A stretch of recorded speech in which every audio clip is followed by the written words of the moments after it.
A is for Apricot, chapter 31, entitled Sick. That evening, Apricot couldn't sleep. He wasn't feeling 100%. His eyes were runny and he felt very hot. It must be all the excitement of the day, he thought. And then poor Apricot sneezed 3 times in quick succession.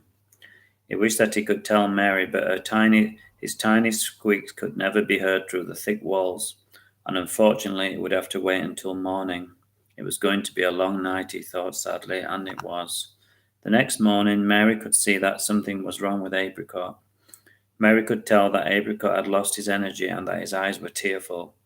I'll have to go to the vet, she thought, as she didn't have a clue about guinea pigs and their health. But she knew that they got ill, just like everyone else, and she didn't want it to become serious. Poor Apricot was a part of her life now, and she was scared that she could lose him. Mary scooped Apricot up gently, and soon they were on the bus into town.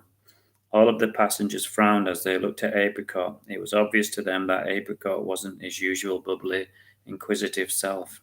It was hard for Apricot to lift up his poor head, so he looked up with his tired, glossy eyes at the worried passengers, and he wished that he could make them feel better, but he could only squeak quietly.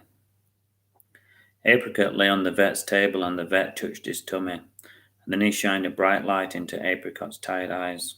It wasn't pleasant, thought Apricot, and he wished that he could fall asleep. Apricot could see Mary sitting in the chair. She was wringing her hands and crying softly. Apricot was pleased that so many people cared about him. Apricot wasn't used to it, and he felt sad that Mary was suffering. As usual, Apricot put other people's feelings before his own. The man in the white coat, who they called Vet, strange name, thought Apricot, put something on Apricot's tummy. It was round, metallic, and tickly.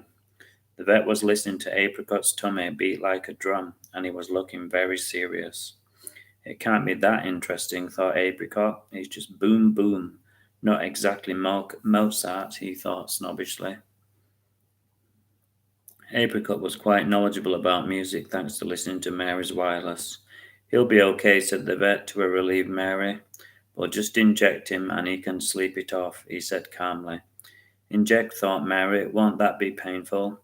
Nothing to worry about, said the solemn-looking vet. Easy for him to say, thought Apricot, as the long silver needle came towards Apricot like a lance.